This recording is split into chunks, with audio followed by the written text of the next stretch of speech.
Saat telapak tangan wanita itu menyentuh formasi di pintu masuk gua, seluruh formasi mulai bergetar. Seiring dengan guncangan hebat pada formasi, formasi yang menutup pintu masuk gua mulai terbuka perlahan. Ini mengejutkan Chen Ping. Tanda di telapak tangan wanita ini begitu kuat. Formasi ini tidak dipatahkan secara paksa, tetapi retak secara langsung. Meskipun Chen Ping juga dapat memecahkan formasi ini, itu akan memakan waktu dan tidak akan secepat itu. Chen Ping menjadi sangat penasaran dengan identitas wanita itu saat ini. Sekarang tampaknya pihak lain jelas-jelas tidak terlihat seperti anggota dari Demon Ceiling Alliance. Saat formasinya rusak, wanita itu menarik telapak tangannya dengan rune, lalu melihat sekeliling dan berkata, formasinya telah rusak. Siapapun yang ingin masuk bisa muncul. Tidak perlu licik. Setelah mengatakan itu, wanita itu melambaikan telapak tangannya dengan ringan, dan semua orang merasakan angin sepoi-sepoi bertiup di wajah mereka. Setiap orang yang menyembunyikan auranya langsung terekspos. Melihat aura mereka terekspos, orang-orang ini tidak bisa lagi bersembunyi, jadi mereka muncul satu demi satu, totalnya ada lusinan. Namun, orang-orang ini jelas tidak berasal dari kekuatan yang sama. Beberapa orang terkejut saat bertemu, yang membuktikan bahwa satu sama lain tidak mengetahui keberadaan satu sama lain. Semuanya, kalian pasti juga ingin masuk ke dalam gua ini, tapi ada formasi yang menghalanginya, jadi kalian tidak bisa masuk. Sekarang aku telah menghancurkan formasi, jika ada di antara kalian yang ingin masuk, kalian harus menyerahkan 100.000 batu spiritual. Jika Anda tidak membayar biayanya, pelanggar akan dibunuh tanpa ampun. Suara wanita itu sangat lembut, tapi mengandung niat membunuh yang tidak salah lagi. Semua orang saling memandang, sedikit bingung. Bagaimanapun, wilayah timur adalah tanah tandus. Mengambil 100.000 batu spiritual sekaligus bukanlah jumlah yang kecil.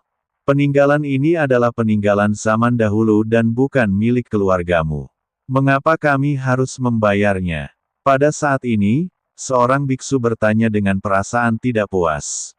Karena aku membuka formasi. Jika kamu ingin masuk, buka sendiri formasinya dan aku tidak akan pernah menghentikanmu. Wanita itu menghitung dengan lambat. Beku itu membuka mulutnya, tetapi tidak tahu bagaimana menjawabnya. Lagi pula, jika dia bisa menghancurkan formasi, dia tidak akan menunggu sampai sekarang, dia pasti sudah masuk sejak lama. Bahkan jika kamu menerobos formasi, 100.000 batu roh masih terlalu banyak, dan banyak dari kita tidak bisa mengeluarkannya. Bisakah kamu meminta lebih sedikit, atau biarkan kami masuk dan menunggu sampai kami menemukan harta karun di dalam untuk membayar 100.000 batu spiritual? Beberapa orang juga mulai berbicara, mengatakan bahwa 100.000 batu roh itu terlalu banyak. Jika kamu mengeluarkan 100.000 batu roh dan masuk, jika kamu tidak bisa mengeluarkannya, maka kamu boleh tetap di luar. Apa yang kamu lakukan, ibu mertua? Pada saat ini, tetua buta Zuo berkata dengan tajam. Bagaimana kamu bisa bicara? Kami tidak akan menerimanya, tapi kami tetap bersikeras untuk masuk.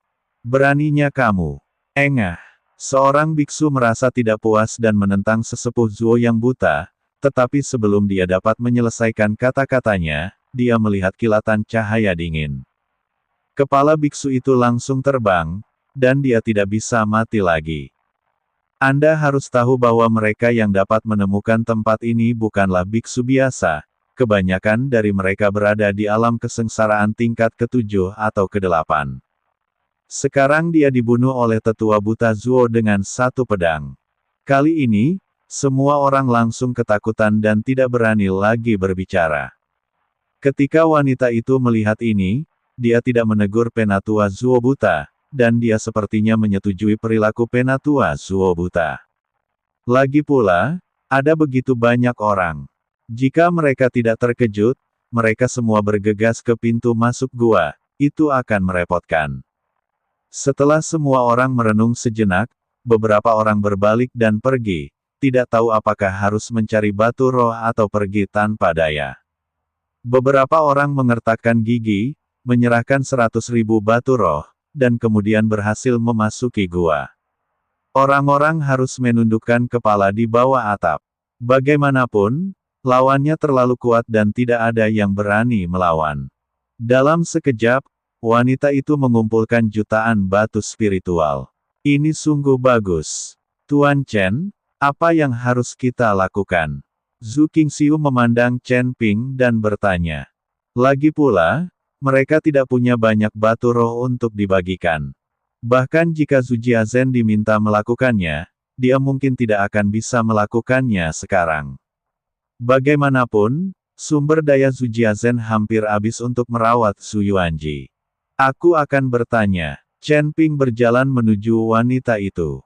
Meskipun Chen Ping tidak memiliki batu spiritual di tubuhnya, dia memiliki koin spiritual emas ungu. Koin spiritual emas ungu ini dapat digunakan sebagai uang, dan tentu saja juga dapat digunakan sebagai sumber daya budidaya. Nona, saya tidak punya banyak batu roh. Saya ingin tahu apakah saya bisa menggunakan koin roh emas ungu sebagai gantinya. Chen Ping bertanya pada wanita itu. Tentu saja. Setelah wanita itu selesai berbicara, dia mengulurkan tangannya ke arah Chen Ping. Chen Ping langsung mengembalikan koin roh emas ungu yang diberikan wanita itu padanya. Wanita itu memegang koin roh emas ungu dan tersenyum tipis dan berkata, "Kamu boleh masuk. Aku memberimu koin roh emas ungu ini hanya untuk memberimu kesempatan untuk masuk. Lagi pula, orang-orangku bersikap kasar padamu sekarang." Chen Ping tertegun sejenak, lalu dia tersenyum pahit dan berkata, "Lalu kenapa kamu repot-repot memberiku koin roh emas ungu? Kenapa kamu tidak mengizinkanku masuk saja secara gratis?" "Tidak apa-apa, ini aturan, dan aturan tidak bisa dilanggar." Wanita itu menggelengkan kepalanya. Chen Ping tidak bisa menahan tawa, dia merasa wanita ini cukup manis, dan dia sangat manis sehingga dia sedikit keras kepala. Lalu kedua temanku. Chen Ping menunjuk ke arah Ji Yun dan mengikuti Zhu Qingxiu. Perlakukan semua orang secara setara, 100.000 batu roh, atau jumlah yang setara dengan koin roh emas ungu. Wanita itu berbicara, "Yah, kuharap perjalanan ke medan perang para dewa dan iblis ini bisa mendapatkan kembali harga tiketnya." Chen Ping tersenyum dan mengeluarkan 2 kantong lagi koin roh emas ungu dari cincin penyimpanan. Melihat Chen Ping dengan santai mengeluarkan 2 kantong koin roh emas ungu, ekspresi wanita itu jelas tercengang.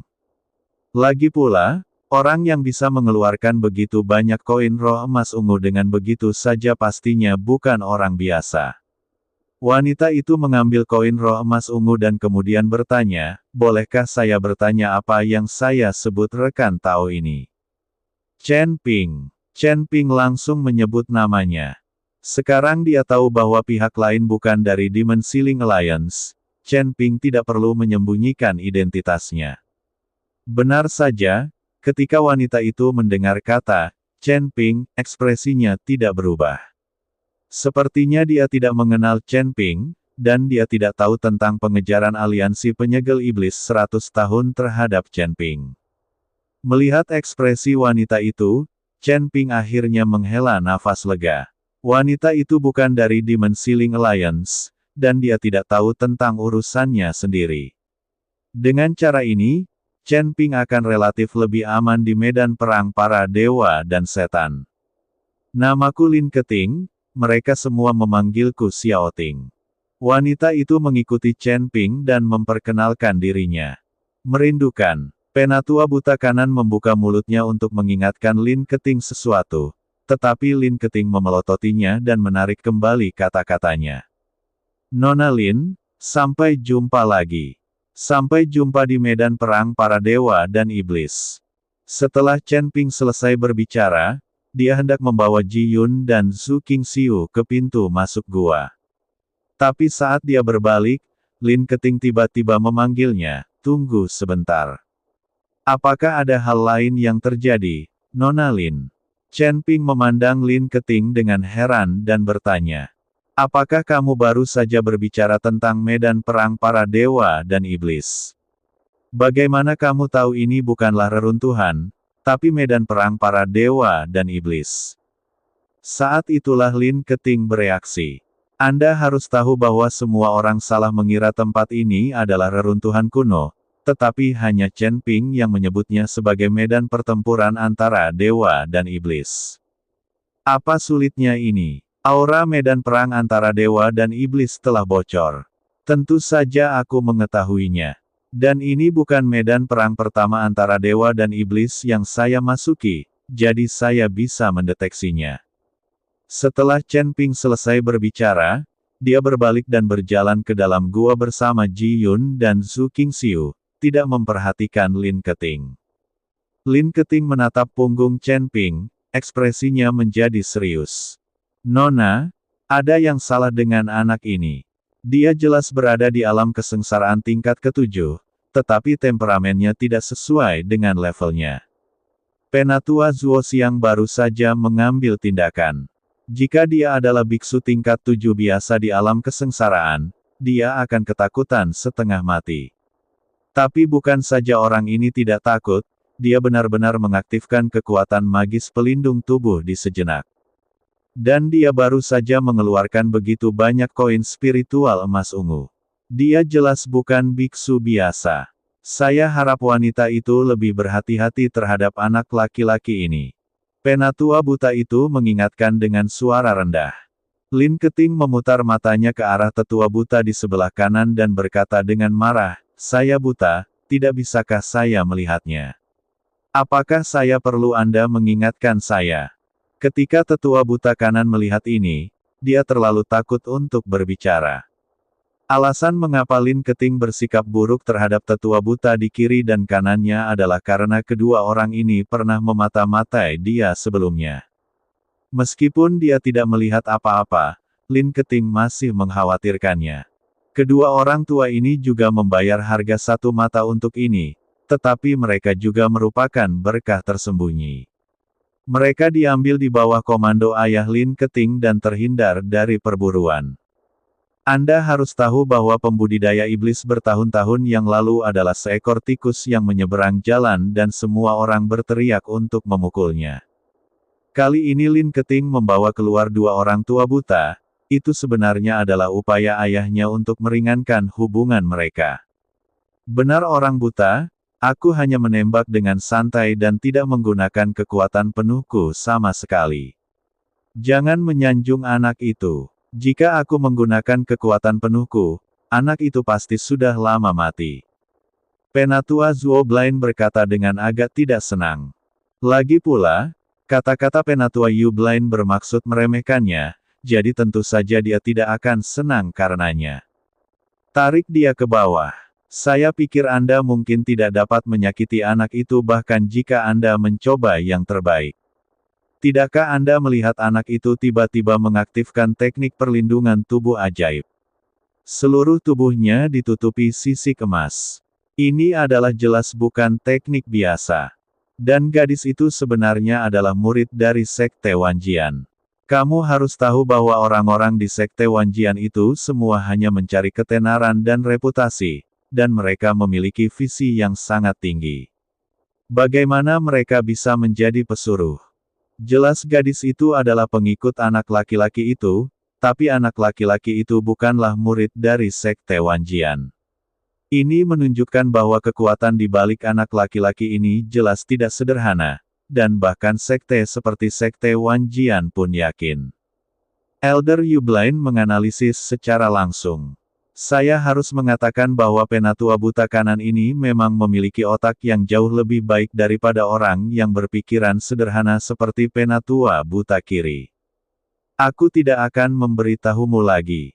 Setelah aku memasuki medan perang para dewa dan iblis dan bertemu anak itu, aku akan bertanya padanya dengan hati-hati. Aku ingin melihat seberapa kuat dia. Tetua buta di sebelah kiri tahu bahwa dia tidak bisa mengalahkan tetua buta di sebelah kanan, jadi dia menoleh dan melihat ke samping dan berhenti berbicara. Kamu tidak boleh memasuki medan perang para dewa dan iblis. Jika ada konflik di medan perang para dewa dan iblis, siapa yang akan mengurus semua masalah ini untukmu? Lin Keting melirik ke arah Penatua Zuoblind, dan kemudian melanjutkan, bawa beberapa orang untuk berjaga di sini. Mereka yang tidak menyerahkan batu roh, jangan biarkan mereka masuk. Kalau ada yang menerobos dengan paksa, jangan sopan. Tapi ingat, kamu tidak boleh menyakiti nyawa orang lain tanpa alasan. Kalau ayahku tahu, dia pasti akan dihukum. Kamu tidak boleh memberitahu ayahku tentang masalah hari ini. Dia memiliki hati bodhisattva dan tidak dapat mencapai hal besar. Lin Keting memperingatkan semua orang bahwa jelas apa yang terjadi hari ini adalah kesalahannya sendiri, dan ayahnya tidak tahu sama sekali. Nona, jangan khawatir, kami tidak akan pernah mengatakan apapun. Kata tetua buta kanan dengan cepat. Ini adalah kesempatan bagus untuk menjilat Lin Keting, dan dia tidak akan melewatkannya. Belum lagi Lin Keting ingin membawanya ke medan perang para dewa dan iblis tanpa tetua buta. Nona, meskipun saya ceroboh, saya juga tahu apa yang harus dikatakan dan apa yang tidak boleh dikatakan. Penatua Zuoblind juga menyatakan pendiriannya. Dia baru saja membunuh seseorang. Jika dia benar-benar memberitahu siapapun, dia akan dihukum.